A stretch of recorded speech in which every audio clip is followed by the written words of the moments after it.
শাহী বার্তায় চাঙ্গা দিলীপ, ভোটের আগে ফের দায়িত্বে ফিরেই খড়গপুরে দিলীপ ঘোষ। খড়গপুরে বোগদায় জনসংযোগ বিজেপি নেতার। বছরের প্রথম রবিবার পুরো দমে জনসংযোগ দিলীপ ঘোষের। সেই পুরনো মেজাজে দেখা গেল দিলীপ ঘোষকে চা চক্রে। কি ছবি উঠে এলো জানাবে শঙ্কর, রয়েছে আমার সঙ্গে। শঙ্কর, শুধু আজ নয়, গতকালই যখন দিল্লিতে সঙ্গে অমিত শাহ দেখা হয়, তারপর থেকে চাঙ্গা হয়ে সোজা একদম খড়গপুরের গ্রামীণ এলাকার একটি মনসা মন্দিরে পুজো দিয়েছিলেন গতকাল।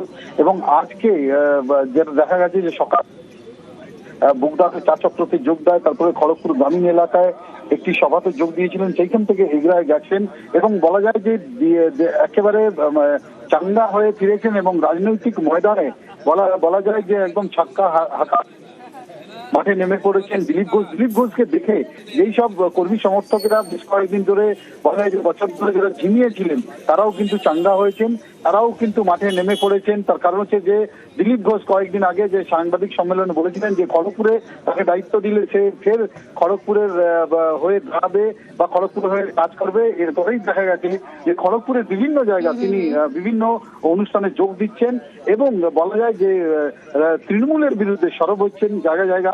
এবং কর্মী সমর্থকরা, যারা পুরনো কর্মী সমর্থকরা বেশ কয়েকদিন ধরে ঝিমিয়ে পড়েছিল, তাদেরকে চাঙ্গা করতে একেবারে মাঠে নেমে পড়েছেন। প্রিয়াঙ্কা, বেশ,